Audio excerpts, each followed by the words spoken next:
થોડુંક આવશે કદાચ બોરી, તો ખાલી આમ ઇશારો કરજો એટલે ટીચર ઓછું કરી નાખશે, બરાબર? તમે નહીં બોલ કરે. તો નર્સરીમાં એક રાયમ આવતી હતી, બાબા બ્લેક શીપ, ખબર છે?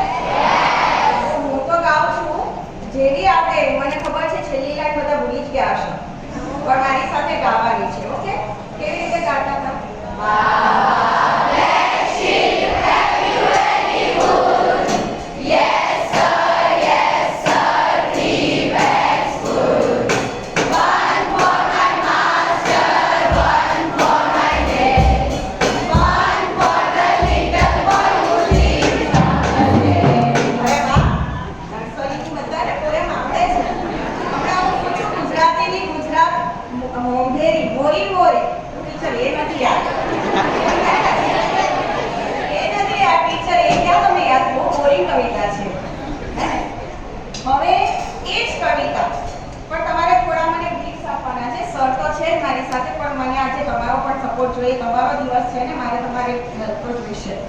ઓકે, એટલે ટીચર સાથે છે ને થોડાક તમને બધાએ જોયા હશે, ગરબાનો બહુ શોખ છે ટીચરને, બરાબર? તો ટીચર આ જ કવિતા રાયમ ગુજરાતી જે આપણે છે એવી રીતે ગાય છે. Okay, hey baba black sheep, have you any food?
પછી એને બરાબર સરસ મને લીસું કરી નાખ્યું માટીના ધૂળનાથી.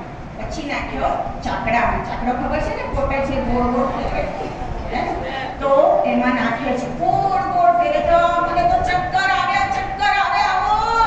હવે તો કાંઈ મને બહુ ચક્કર આવે છે. મને કઈ મેરી ગોરામ નથી કે તું મને આમ ફરાવ્યા કરે છે આખો વખત.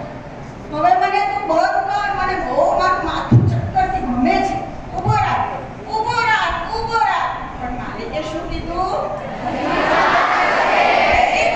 બધા ઇન્ટેલિજન્ટ છો, તરત પકડી એક જ વખતમાં બધા મને 2-3 વખત પછી કદાચ ખબર પડશે. બરાબર? માંડ એને ઊભો રાખ્યો, બરાબર આમાં લપટાકો મારી, અને એને જે ખબર પડે, એને જે ભાવે એવો મને આકાર આપ્યો, શેપ આપ્યો. શેનો શેપ આપ્યો છે? બરાબર? તો મને થયું હાશ, હવે તો મને છોડશે પણ નહીં. ક્યાં નાખે પછી? માટીમાંથી થઈને ક્યાં નાખે? ભઠ્ઠીમાં. એને તપાવવું પડે ને, એટલે બંને ઉઠાડીને નાખ્યો ગરમ ભઠ્ઠીમાં. બરાબર? કેવું થાય ભઠ્ઠીમાં? તો દજાય છે, મને બહાર કાઢો, મારાથી આ સહન નથી થતું. માલિકે શું કીધું? બરાબર? પછી માન ભઠ્ઠીમાંથી મને કાઢ્યો, અભેરા એટલે શેલ, ત્યાં મૂક્યો પડે. હાશ, આટલી ગરમીમાંથી માન છૂટ્યો અને અંદરનો શ્વાસ લીધો. હાશ, હવે મને શાંતિ, હવે મને કંઈ કરશે નહીં.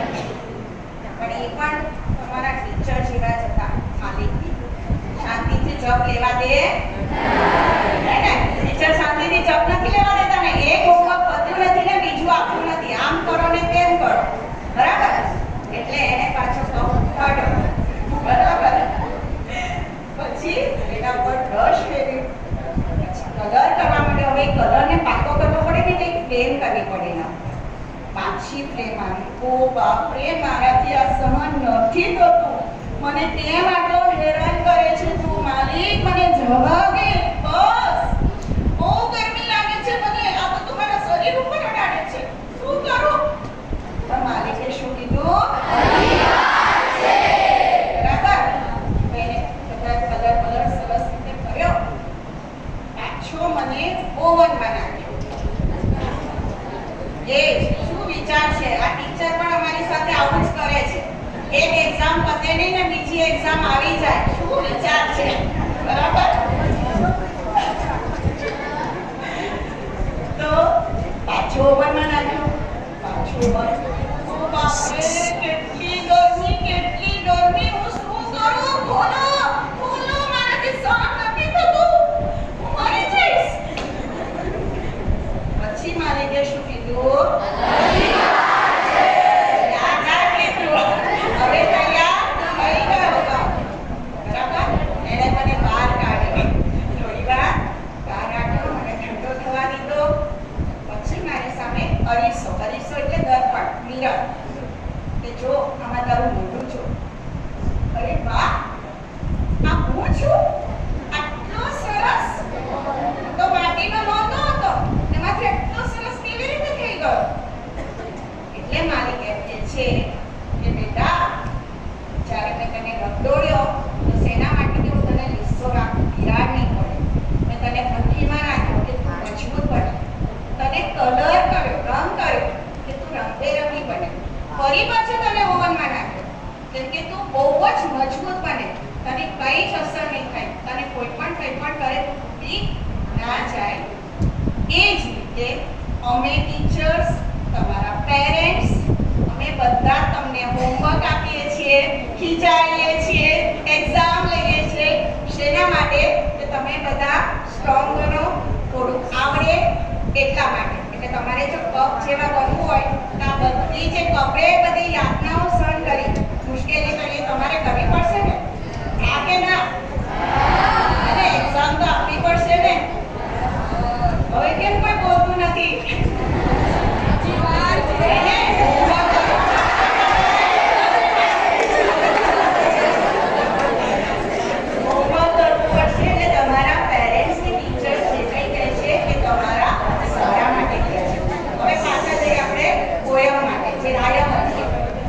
રાયમ શું કામ કીધું? તો તમે એમ કીધું અમને બીજી વખત તમે ગાયું ટીચરે હશે, હે ને?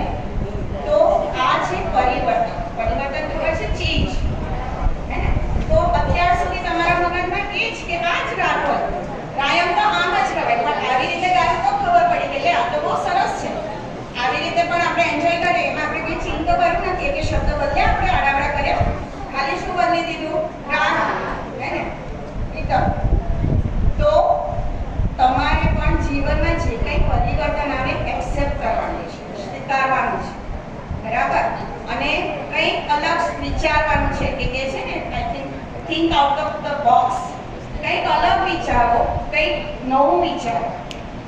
અને જે પણ કંઈ ચેન્જ આવે છે, જે સરની પાસે મેં જ્યારે આ સરને કીધું તો સરે મેં કીધું મને કોટ જોઈએ છે, એટલે ભગવાન સરે કોટ આપે છે, એમ્બ્રેસ ધ ચેન્જ.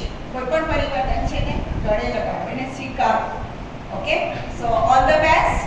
અને મને લાગે છે કદાચ મેં તમને બોર નથી કર્યો, ખાવાનો બોર નહીં, પીઓ આની બોર.